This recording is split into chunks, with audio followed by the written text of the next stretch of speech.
Olá, seja sempre muito bem-vindo, bem-vinda a este canal que busca ser sempre interativo, participativo, diretamente de Dois Córregos, interior de São Paulo. Peço licença para falar com você, onde quer que você esteja me vendo.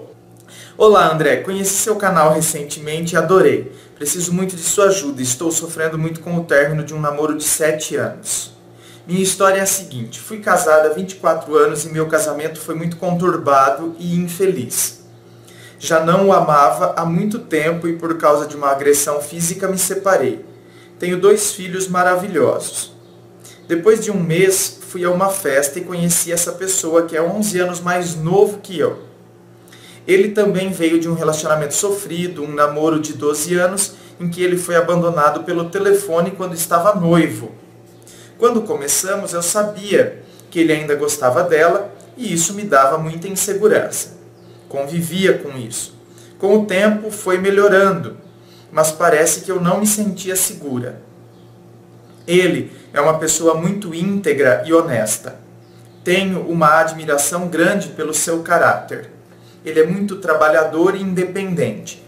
A questão da diferença de idade sempre pesou muito para mim, mas para ele nunca. Dizia que tinha orgulho de namorar uma pessoa da minha idade que dava show em muita menininha. Eu viajava muito com a família dele e frequentava muito sua casa. Ele também frequentava muito a minha. Tínhamos um namoro de companheirismo e conversávamos de tudo.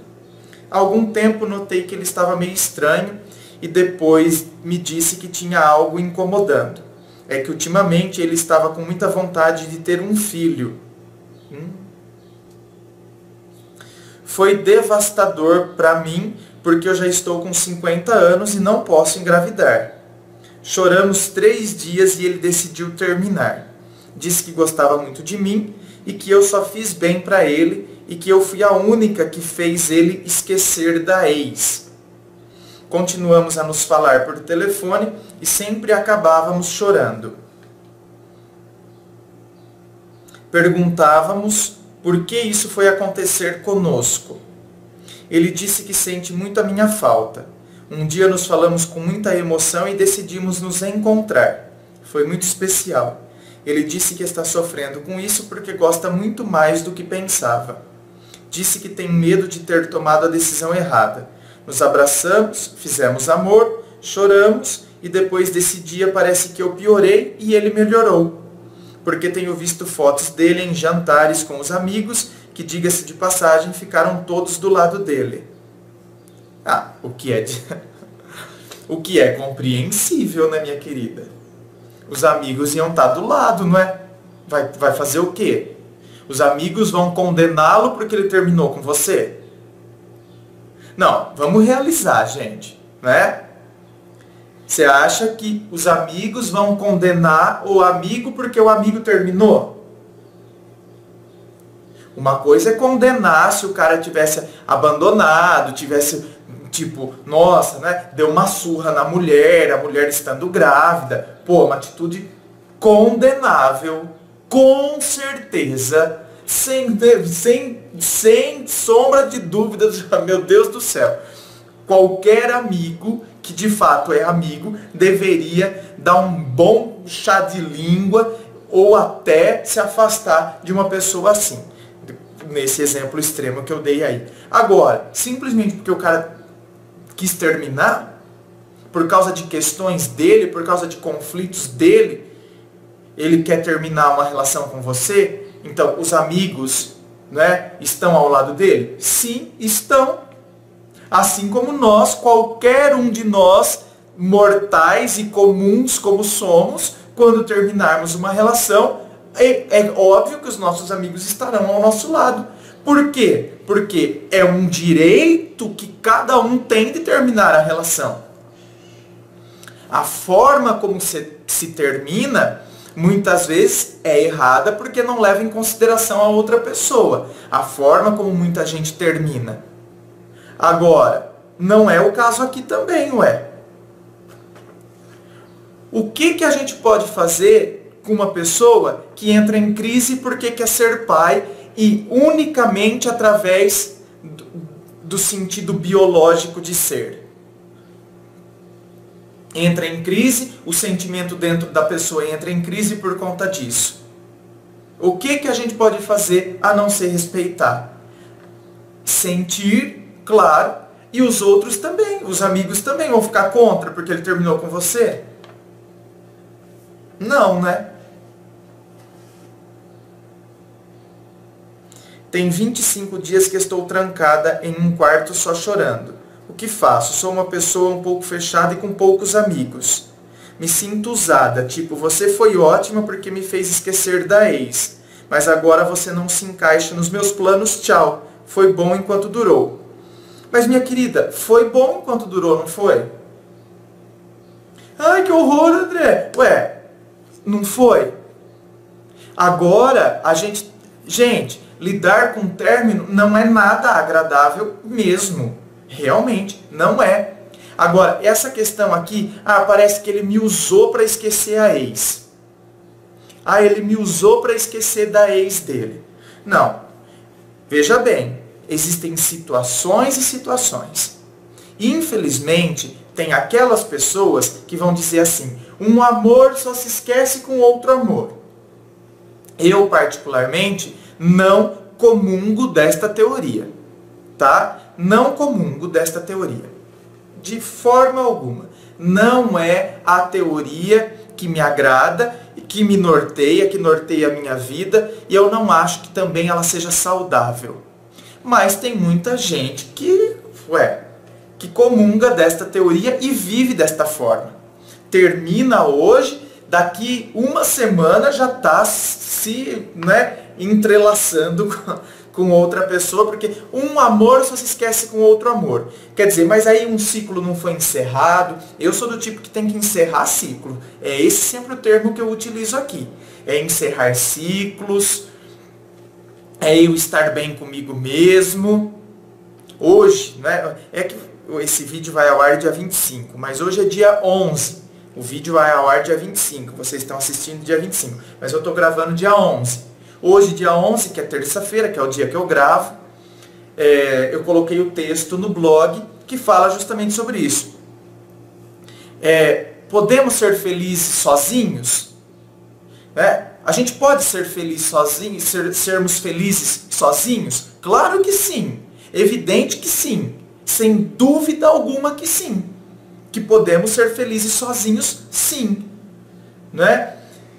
E até coloquei uma frase que é atribuída a Jô Soares, para ilustrar toda a teoria que eu desenvolvi ao longo do texto lá no blog, que o Jô, se aquela frase realmente é dele, porque eu já vi ele falando no programa, que tem imagens dele rodando pela internet, quando na verdade ele nunca disse aquilo. Às vezes a pessoa quer legitimar que aquela frase, como esta frase é inteligente, e aí coloca uma foto de uma pessoa para querer legitimar. Enfim, não sei se esta frase de fato é atribuída a ele, mas ele fala justamente sobre isso. Se eu tenho que estar bem comigo mesmo, somente quando eu estiver bem comigo mesmo sozinho, quando eu aprender a ser feliz sozinho, é que eu posso me relacionar com uma outra pessoa. Porque aí eu vou estar escolhendo a outra pessoa por pura escolha e não por necessidade. A outra pessoa se torna realmente a decisão, a escolha madura, a opção que eu faço. E não a necessidade. Preciso, porque eu preciso esquecer um outro amor, porque eu preciso. Então, tem gente que vai ter esta teoria, um amor se esquece com outro amor, e aí então, para isso, utiliza-se de uma pessoa para esquecer da outra. Tem gente que age desta forma? Sim, tem gente que age desta forma. Agora, tem outras pessoas que não. Tem outras pessoas que podem ainda não terem encerrado o ciclo, entende? não encerraram o ciclo ainda pensam na outra pessoa, não querem voltar, mas ainda pensam, ainda tem alguns resquícios, mas não estão fechadas a conhecer pessoas. Agora, elas conhecem, começam a conhecer pessoas, outras pessoas, porém, podem chegar a algumas conclusões que não vinga. A relação não vinga. E aí podem ser vários motivos que levam a isso, a relação não ter vingado. Mas não foi, entende? Não foi no sentido de que, eu peguei você só para querer esquecer a outra. Mas ele falou para mim que eu fui a única pessoa que fez com que ele esquecesse. Sim. Mas não significa que ele usou você exclusivamente para isso. Olha, puxa vida, não é? Puxa vida, eu tive realmente um sentimento por você porque você foi a única pessoa que fez com que, de fato, eu conseguisse nem lembrar mais dela.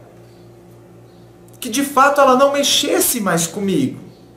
Eu não tivesse mais as recordações que eu achava que eu teria por toda a minha vida. Porque a gente, às vezes, acha que a gente sempre vai ficar pensando na pessoa. Até que aparece alguém que nos mostra que não. Que não é assim, que a gente pode, não é, se reconstruir. Então, é muito complicado quando a gente fica só achando que a pessoa me usou. É porque a gente está se vitimizando muito. Me usou do meu sentimento. Não, por que não posso encarar a realidade que, não, a pessoa de fato gostou de mim. Ele disse isso. Ele de fato gostou de mim, eu de fato percebi que ele gostava de mim, tínhamos afinidade, mas por conta desta situação, que é a situação que ele expôs, a questão de querer ser pai, a questão de, poderia driblar essa situação, mas é uma situação que poderia ser driblada com uma adoção, com isso, com aquilo, não sei o que, é uma situação que poderia ser driblada, tá? Mas tem gente que fica focado nessa questão. Não, para mim, paternidade, eu quero um filho meu, pelas vias biológicas normais. Vamos assim dizer. Então, isso pode colocar uma pessoa em crise e aquele sentimento que ela tinha por nós? Pode colocar? Sim. Assim como mulheres entram em crise quando, por exemplo, os companheiros, elas começam a perceber, apesar do sentimento inicial ter sido muito forte, mas depois a mulher gosta de segurança. Aí ela começa a perceber que o namorado, o ficante, né, o noivo que seja, não está querendo nada com nada. Ela acabou a faculdade, ela está projetando, ela tem projetos, não sei o quê. Por maior que seja o sentimento dentro dela, aquilo começa a entrar em crise. Então, tem alguns fatores que, por vezes, por mais que o sentimento seja verdadeiro, pode começar a colocar o sentimento em xeque, colocar o sentimento em crise, e de fato a pessoa entra em crise, e entrando em crise, opta pelo término? Sim. Meu Deus do céu, quantos casos aqui no canal a gente já viu sobre isso? Agora, se você preferir colocar a lente da vítima, eu me enxergo como uma mera vítima, porque eu estou sofrendo, e sim, está sofrendo, porque o término traz sofrimento, e eu não estou dizendo que não. Só que quando a gente precisa mudar um pouco as lentes que a gente enxerga. Senão a gente fica, de fato, jogado na cama, não tem forças para levantar, porque nos consideramos a grande vítima de tudo. Sou a usada, me usou. Então, quer dizer, eu não tenho forças para levantar. Do que se eu tivesse olhado a situação como, não é que eu fui usada. Foi um processo em que ele sentiu realmente um sentimento por mim. Não tem como a gente entrar na cabeça da outra pessoa e saber de fato o que aconteceu. A gente tem que se orientar a partir das impressões que a gente teve, do que a pessoa nos disse, e a gente tocar o nosso barco. Porque senão a gente se coloca na posição da vítima, e é peso, hein? É um peso. Tem gente que adora estar na posição de vítima. E aí isso aí é um peso que vai nos colocando sempre para baixo. Agora, quando a gente encara a situação de frente, olha a situação de frente e percebe que a pessoa está no direito dela, que existem fatores que podem colocar uma pessoa em crise. Ah, então André, então minha vida, olá, então minha vida, agora eu já tenho 50 anos, minha vida está fadada a ficar na solidão, porque todos os homens querem ser pais. Quem disse que todos os homens querem ser pais? Você está vendo como tudo é uma questão de foco? Porque, não é? Quantos são os homens, por exemplo, que de repente podem ser até mais novos que ele? Você poderia falar, ah, então eu preciso pegar só os de 60 para cima que não querem mais paternidade. De repente você pode conhecer homens mais novos que ele, a diferença de idade até maior que havia entre vocês, porém o cara já tem filho, que seja, ou o cara, por si só, o cara fala, eu não quero ser pai. Eu não quero, porque isso é uma imposição da sociedade também, viu? Gente, filhos também é uma imposição da sociedade. Por isso que a gente encontra muito pai e mãe ruim que não sabe educar filho, porque eles não tinham vocação para paternidade e maternidade. Não tinham. E a gente tem que assumir, porque colocar um filho no mundo, meu Deus do céu, é uma responsabilidade imensa. Agora, se eu me deixar levar pela sociedade que diz que eu tenho que casar e ter filhinhos, casar e ter filhinhos, casar e ter filhinhos, e achar que então eu preciso casar e ter filhinhos para mostrar para os outros,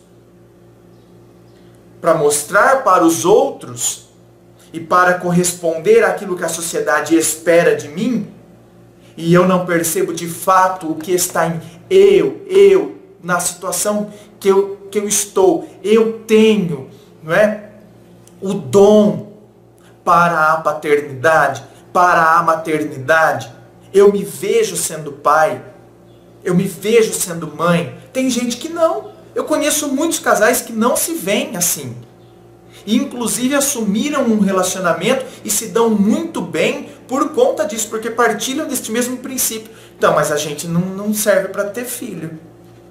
Conheço muitos casais desta forma. Não, a gente não serve para ter filho, não.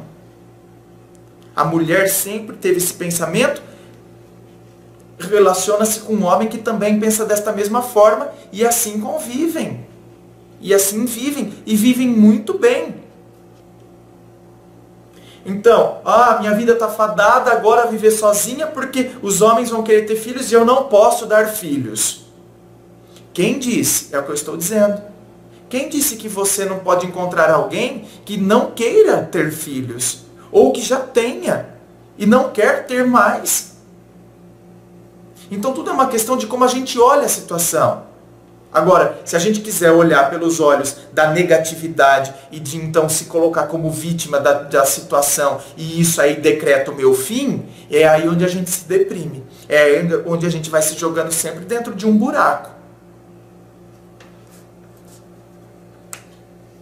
Deixei meu emprego que odiava. Será que devo me mudar para a cidade vizinha que é maior e onde minha filha mora? Bom, minha querida, aí já é você, não é? Jamais eu vou falar que não, você tem que pegar suas coisas, mudar esse negócio. Deixar emprego que odeia, tudo bem. Eu acredito que a gente tem, desde que tenha outra coisa em vista, né? Vai ficar desempregado, vai ficar comprometendo a qualidade de vida. É claro que a gente sempre tem que buscar algo com o qual a gente se identifica. Porque não tem nada mais horrível do que estar 8 horas por dia num lugar onde você não se sente bem. Mas desde que isso também não comprometa aí, não é? A saúde financeira, todos os aspectos. Eu acho que a gente tem que ir comendo pela beirada. Você tem que ir procurando outras coisas, tal hora que eu estou com outra coisa engatilhada, eu posso então pedir a conta daquele lugar que eu não gosto, que eu não me identifico, que eu não me sinto bem lá. A gente pode fazer isso. A gente tem que ter decisões sempre sensatas, não é? Prudentes, equilibradas, porque senão a gente atropela as coisas. Eu vejo muita gente atropelando muitas coisas e depois pagam altos preços por conta disso. Você disse aqui que pediu, né, deixou o emprego que odiava. Agora, mudar para a cidade vizinha ou não, que é maior, que a sua filha mora lá, é você que tem que dar essa resposta, não é? Então vai ser legal eu estar em contato com a minha família, respirar novos ares, estar numa outra cidade, num outro ambiente, estar em contato com a minha filha, estando mais próxima dela. São respostas que é você que tem que dar. Jamais eu falaria para você, faça isso mesmo, faz isso ou faz aquilo. São respostas que você tem que dar. O que eu quero para mim, como será esta situação. É isso. Muito obrigado pela sua participação. Inscrevam-se, eu fico aqui aguardando a sua inscrição. Participe do Facebook, clique em seguir. Participe de todas as sessões que constituem aqui o canal Ponto de Vista. Muito obrigado e um forte abraço.